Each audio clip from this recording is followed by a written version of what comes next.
Listen. तो देखिए जब हम कॉइल का नॉर्थ पोल इससे दूर लेके गए तो देखिए कुछ मैग्नेटिक फील्ड लाइंस कम हो गए, मतलब इससे पास होने वाले मैग्नेटिक फील्ड लाइंस क्या हो गए, कम हो गए, मतलब strength of magnetic field lines कम हो गया, तो इसके थ्रू मैग्नेटिक फील्ड भी कम हो जाएगा। और डायरेक्शन क्या हो गया इसका, अब क्लॉकवाइज डायरेक्शन है। पहले राइट में डिफ्लेक्शन आया था गैल्वेनोमीटर का, अब क्या आया, जीरो मार्क से लेफ्ट में आया है, तो अब करंट कैसा हो गया, क्लॉकवाइज हो गया। ठीक है ना। तो अब देखिए नेक्स्ट जो पॉइंट है, आप एक एक पॉइंट लिख के, एक ये पॉइंट लिखेंगे फिर डायग्राम बनाएंगे, फिर सेकंड पॉइंट लिखेंगे फिर डायग्राम बनाएंगे। Now third point, if the above experiments are repeated by bringing the south pole of the magnet towards or away from the coil, the direction of current in the coil is opposite to that obtained the case of n pole। अगर मान लीजिए south pole जो है, ठीक है ना, अगर south pole if the above experiments are repeated by bringing as pole of the magnet towards or away from the coil, the direction of current the coil opposite to that of in the case of N pole. मतलब जो experiment हमने north pole से किए हैं, अगर वो experiment हम south pole से किए करें तो हमारा जो प्रोसेस होगा वो जस्ट अपोजिट हो जाएगा। ठीक है। अभी इसमें करंट मान लीजिए एंटी क्लॉकवाइज था, क्लॉकवाइज था, जब साउथ पोल से करें तो इसमें करंट क्लॉकवाइज होगा, इसमें एंटी क्लॉकवाइज होगा।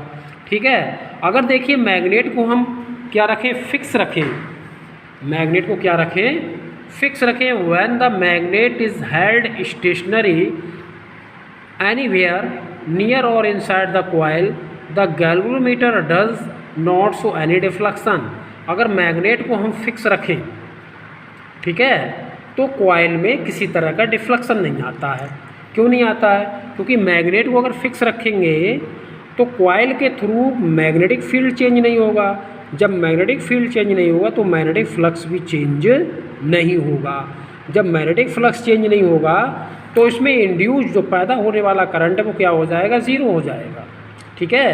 क्योंकि मैग्नेटिक फील्ड के चेंज होने पे फ्लक्स चेंज होता, फ्लक्स चेंज होने पे अगर कॉइल क्लोज्ड है तो इंड्यूस्ड करंट पैदा होगा, अगर कॉइल क्लोज्ड नहीं है तो इंड्यूस्ड ईएमएफ दोनों केस में पैदा होगा, चाहे कॉइल क्लोज्ड हो या ना हो।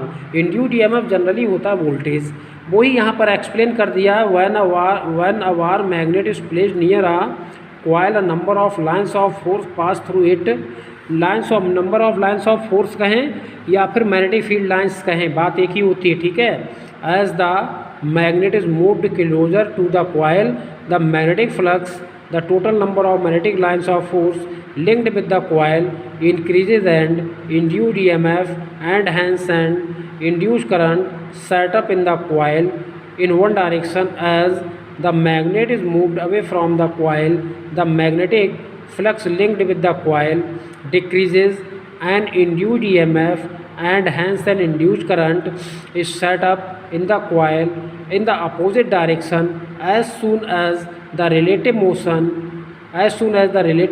between the magnet and the coil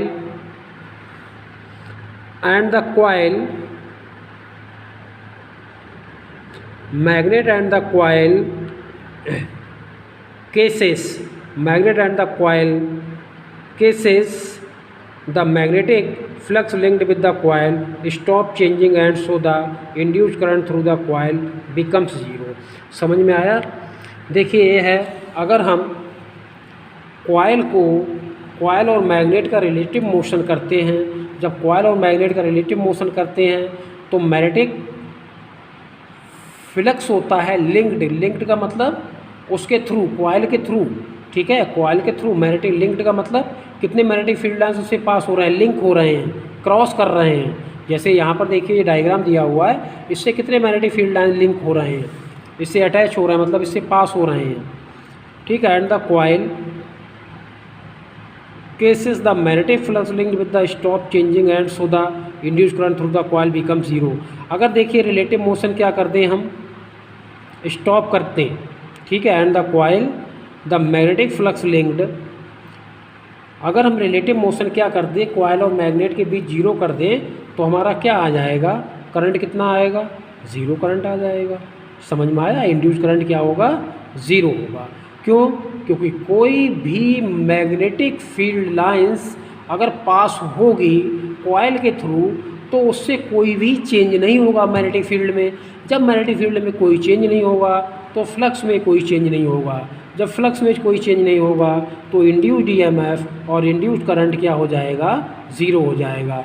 अब देखिए induced EMF with a stationary magnet and a moving coil, तो similar results is as experiment. तो फैराडे ने अपने सेकंड लॉ में क्या किया कि अब मैग्नेट को फिक्स कर दिया। देखिए मैग्नेट को यहाँ पर फिक्स कर रखा है और कॉइल को क्या करा रहे हैं, इसके पास मूव करा रहे हैं।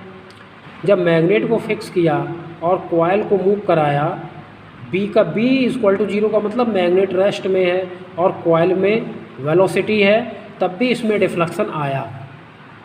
ठीक है, तो सेकंड में इन्होंने कहा कि अभी तो हम मैग्नेट मूव करा रहे हैं, चलो भाई क्या करते हैं, मैग्नेट को फिक्स करते हैं, कॉइल को मूव कराते हैं, तभी तो ठीक होगा। वरना पता लगा मैग्नेट घूम रहा है, कॉइल रुका हुआ है। तो इनमें से कोई किसी एक चीज़ में मोशन होना ज़रूरी होता है। ठीक है, अगर मान लीजिए मैग्नेट और कॉइल दोनों में सेम स्पीड का मोशन हो रहा है, जिस स्पीड से मैग्नेट मूव कर रहा है फॉरवर्ड, उसी स्पीड से कॉइल फॉरवर्ड मूव कर रहा है, तब भी इंड्यूस्ड ईएमएफ क्या हो जाएगा, ज़ीरो हो जाएगा, कि तब भी फ्लक्स में कोई चेंज नहीं होगा।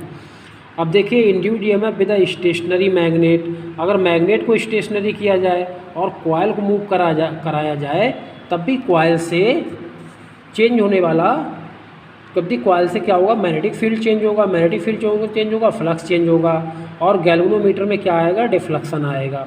जब गैल्वेनोमीटर में डिफ्लेक्शन आएगा तब इसमें इंड्यूस्ड करंट और इंड्यूस्ड ईएमएफ पैदा होगा। मतलब एक चीज़ का मूव होना ज़रूरी है।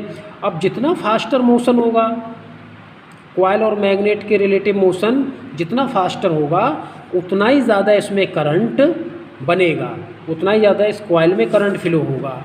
अब थर्ड एप्लीकेशन में इन्होंने क्या किया, थर्ड एप्लीकेशन में देखिए दो कॉइल लिए, एक रॉड लिया इन्होंने, सॉफ्ट आयरन रॉड, एक है प्राइमरी कॉइल, दूसरा सेकेंडरी कॉइल। सेकेंडरी कॉइल से गैल्वेनोमीटर लगाया, प्राइमरी कॉइल में करंट को फ्लो किया, और प्राइमरी कॉइल में जैसे ही करंट को फ्लो किया और इस करंट में चेंज किया, जब प्राइमरी कॉइल के करंट में चेंज होगा तो इसके चारों तरफ मैग्नेटिक फील्ड में चेंज होगा।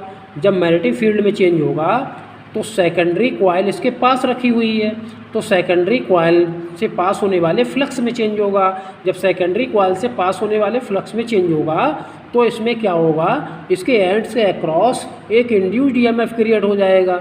जब इसके एंड्स के अक्रॉस एक इंड्यूस्ड ईएमएफ क्रिएट होगा, इंड्यूस्ड ईएमएफ में इस वोल्टेज क्रिएट होगा, तो इसमें क्या होगा, करंट फ्लो होने लगेगा। ठीक है, तो इसमें इस वाली में देखिए करंट फ्लो हो रहा है, इससे बैटरी लगाया और इसके चारों तरफ मैग्नेटिक फील्ड बना और इसमें क्या फ्लो होने लगा, करंट फ्लो होने लगा। तो ये इन्होंने थर्ड एप्लीकेशन था इनका, थर्ड एक्सपेरिमेंट था फैराडे का। तो इसको भी आप नोट कर लीजिएगा, इसका डायग्राम बना के आप नोट कर लें, इसको एक बार पढ़ लीजिए, आ जाएगा समझ में। ठीक है, नेक्स्ट है देखिए हमारा इसका एक्सप्लेनेशन है। तो देखिए एक्सप्लेनेशन इस तरह से, when a current flows through a coil a magnetic field gets associated with as the primary circuit is closed. Primary circuit का मतलब प्राइमरी कॉइल को हमने क्लोज किया और उसमें करंट को क्या कर दिया, इंक्रीज कर दिया, 0 से एक स्टडी का मतलब एक कांस्टेंट वैल्यू तक।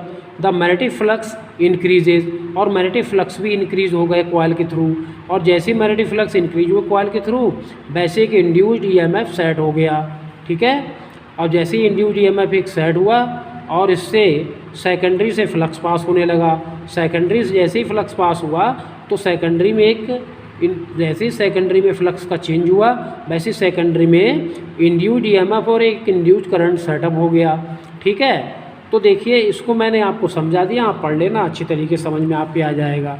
व्हेन एवर द मैग्नेटिक, अब देखिए इन्होंने 2 कंक्लूजन्स निकाले थे यहाँ से, कौन कौन इस कंक्लूजन थे, when ever the magnetic flux linked with the change with the coil, जब देखिए मैग्नेटिक फ्लक्स लिंक्ड चेंज होंगे कॉइल के थ्रू, तब इंड्यूस्ड ईएमएफ और इंड्यूस्ड करंट सेटअप हो जाएगा। ये मैं ऑलरेडी आपको बता चुका हूँ, ऑलरेडी मैं यहाँ पर भी एक्सप्लेन कर चुका हूँ। अब देखिए जैसे ही हमने करंट को क्या करेंगे, कट करेंगे, तो वैसे क्या होगा, सेकेंडरी कॉइल के थ्रू क्या होगा, मैग्नेटिक फ्लक्स लिंक्ड कम होंगे और फिर भी करंट फ्लो होगा। अब करंट कैसा फ्लो होगा, अपोजिट डायरेक्शन में फ्लो होगा। भाई पहले करंट फ्लो हो रहा था, उसके जस्ट अपोजिट डायरेक्शन में करंट फ्लो होगा। और क्या होगा, करंट धीरे धीरे कम होने लगेगा, लेकिन कैसे, अपोजिट डायरेक्शन में। तो इससे दो कंक्लूजन निकाले, देयर आर टू कंक्लूजन्स। पहला फर्स्ट कंक्लूजन्स है कि मैग्नेटिक फ्लक्स लिंक्ड के चेंज होने पर इंड्यूस्ड ईएमएफ और इंड्यूस्ड करंट प्रोड्यूस होता है, जिसे फैराडे का फर्स्ट लॉ बोला गया।